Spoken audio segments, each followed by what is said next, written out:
Frederick Wilson Tyler. Frederick Wilson Tyler, né le 20 mars 1866 à Germantown, est mort le 21 mars 1915 à Philadelphie, est un ingénieur américain prometteur le plus connu de l'Organisation scientifique du travail. Celle-ci a trouvé un domaine d'application naturelle dans le cadre de la révolution industrielle du XXe siècle.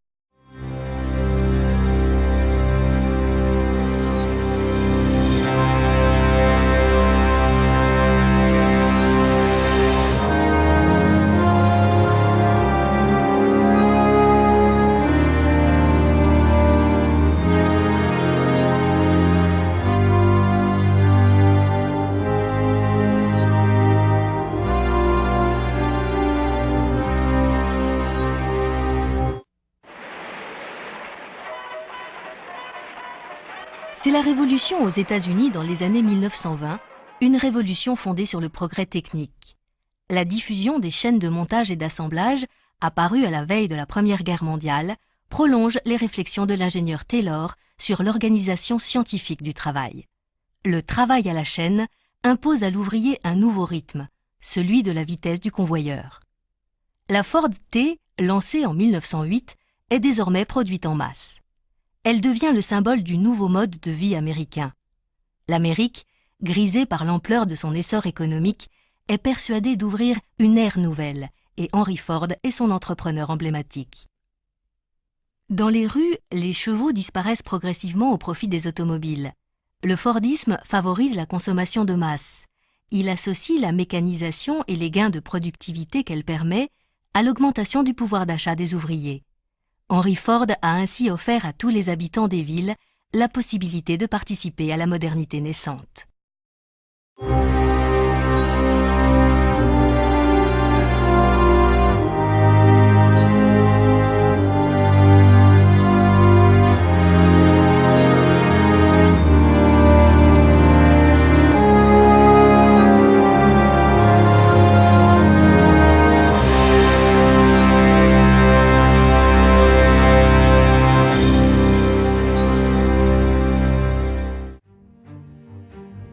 Henry Ford, né le 30 juillet 1863 Dearborn, États-Unis, et décédé le 7 avril 1947 de Dearborn, États-Unis, est un industriel de la première moitié du XXe siècle et le fondateur du constructeur automobile Ford.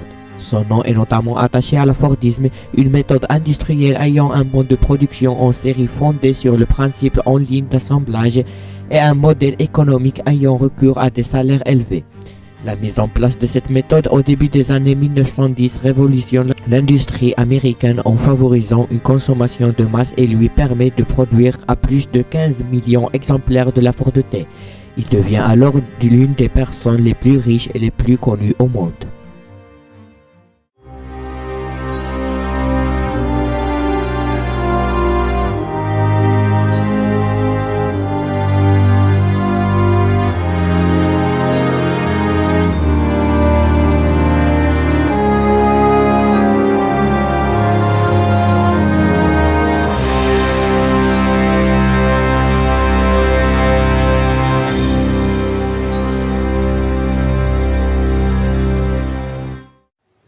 C'est d'Amérique que vient le pas décisif, une révolution dans la conception et dans l'exécution.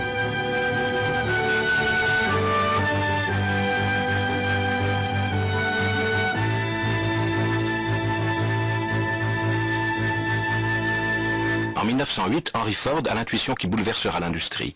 Il imagine l'automobile la plus simple à produire, la plus rustique, celle qu'aura envie d'acheter l'Amérique profonde, la fabuleuse Ford T. La transposition au XXe siècle du chariot bâché des pionniers de la marche vers l'Ouest.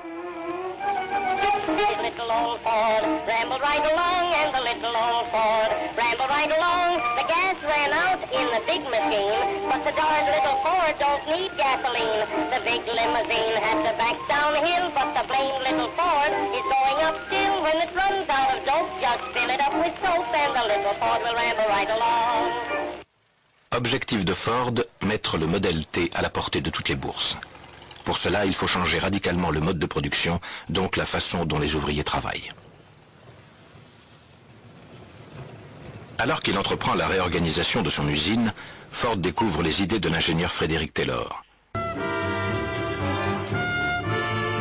Tout va déjà bien plus vite, mais l'usine ne produit que 200 voitures par jour. La transformation la plus révolutionnaire est encore à venir. Ce n'est plus l'ouvrier qui se déplace, mais les éléments de la voiture qui sont amenés jusqu'à lui. L'homme se tient maintenant à un point fixe et répète indéfiniment le même geste. La chaîne est née. Par une succession d'opérations élémentaires, effectuées à une vitesse constante, la voiture sort, montée de toutes pièces.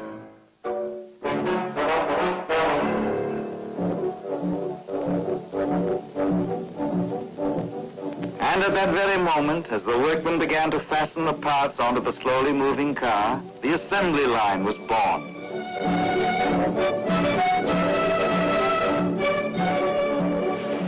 Les pièces détachées sont amenées par un réseau de convoyeurs à bande jusqu'à leur destination exacte dans la chaîne. Les chaînes s'étendaient sur toute la longueur du bâtiment. Elles transportaient les pièces. Au lieu de les porter à la main, les transporteurs motorisés les apportaient sur la chaîne. C'était merveilleux de voir ça en mouvement. Ce n'était pas un seul cerveau, mais de nombreux cerveaux qui travaillaient ensemble. Les ouvriers ne sont plus que les rouages d'une gigantesque machine. Le système s'impose à eux autant pour les cadences que pour les rémunérations. Ils doivent s'adapter au rythme constant de la chaîne. Toute l'usine travaille désormais à la même vitesse. Impossible de ralentir et à plus forte raison de s'arrêter. Arthur Herbeau fait partie des 4000 employés de Renault. Je suis rentré chez Renault. Tout de suite, on m'a mis sur la chaîne. On enfilait les bleus, et la chef d'équipe qui est venue, il m'a dit « Qu'est-ce que tu sais faire? Qu'est-ce que tu as fait? Hein, ça et ça. Bon, tiens, à la boîte à outils, on va te faire voir, c'est comme ça que ça se monte. » Il fallait suivre, il fallait faire vite. Parce que si on ne remplissait pas notre tâche comme le programme avait été fait, on ne nous gardait pas, hein. On était débauchés, quoi. Ou ils nous cherchaient un autre poste, ailleurs. Le travail à la chaîne, c'est pas du travail intéressant, c'est pas un travail qui motive le gars, hein. On peut pas le motiver si toujours faire la même chose. Il devient une mécanique. Il est obligé de suivre la mécanique d'abord. C'est le rendement. Beaucoup ne tiennent pas la cadence. Un ouvrier sur deux reste moins d'1 an dans ces entreprises. Les constructeurs ne s'en soucient guère, notamment Ford, car les remplaçants ne manquent pas, attirés par des salaires sensiblement plus élevés que dans les autres branches. Le temps de fabrication par voiture est tombé à 1h30. Ford affiche des bénéfices records. Il peut donc se permettre d'augmenter les salaires.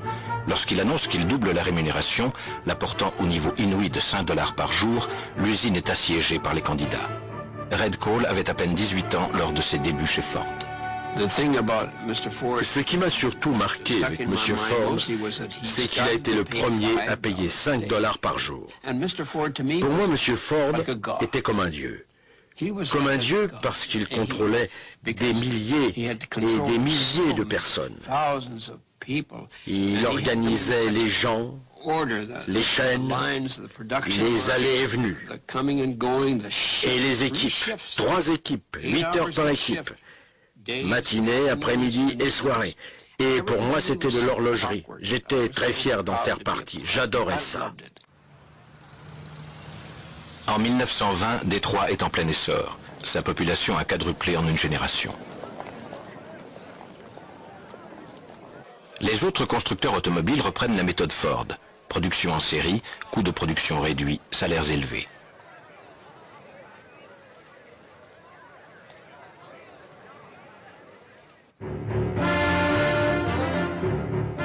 Ford décide de construire une nouvelle usine, celle de ses rêves. Ce sera la plus grande du monde, avec 80 000 personnes. À Rivière-Rouge, des milliers de tonnes de charbon, de fer, de sable entrent d'un côté, tandis que 2500 modèles T sortent par l'autre chaque jour.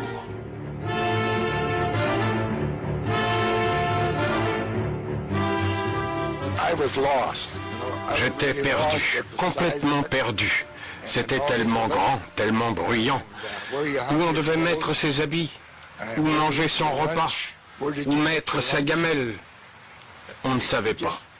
et on avait peur de se déplacer.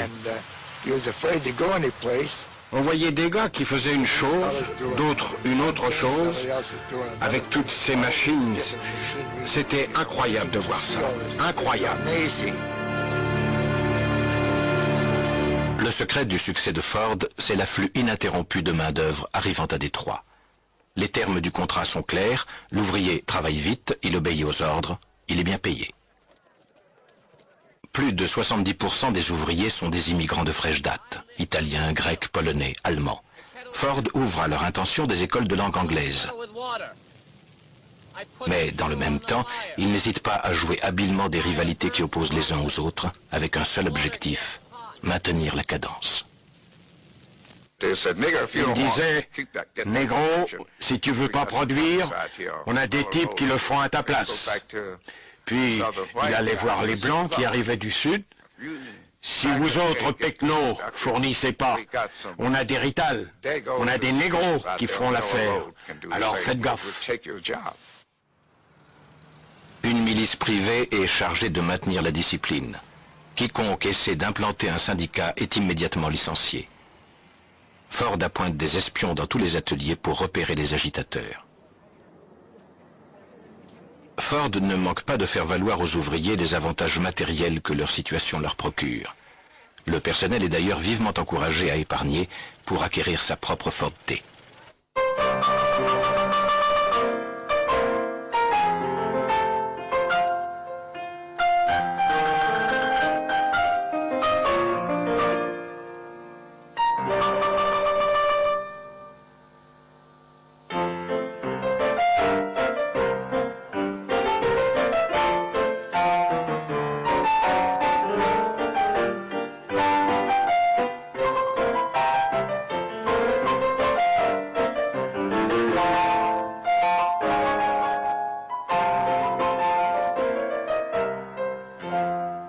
On avait de l'argent, on pouvait se payer ceci et encore cela, et même une voiture neuve.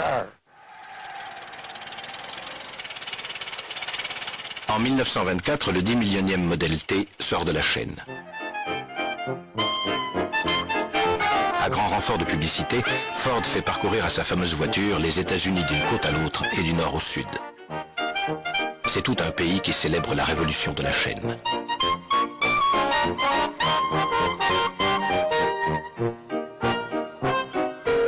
Le Français André Citroën est le premier en Europe à comprendre et adapter les procédés américains. Il entend atteindre le plus grand nombre grâce à ses voitures à bas prix, à la publicité et à la standardisation des pièces de rechange. Je ne veux pas travailler, je ne veux pas déjeuner, je veux seulement oublier, et puis je fume. Déjà j'ai connu le parfum de l'amour, 1 million de roses n'embâmerait pas autant. Maintenant une seule fleur dans mes entourages me rend malade. Je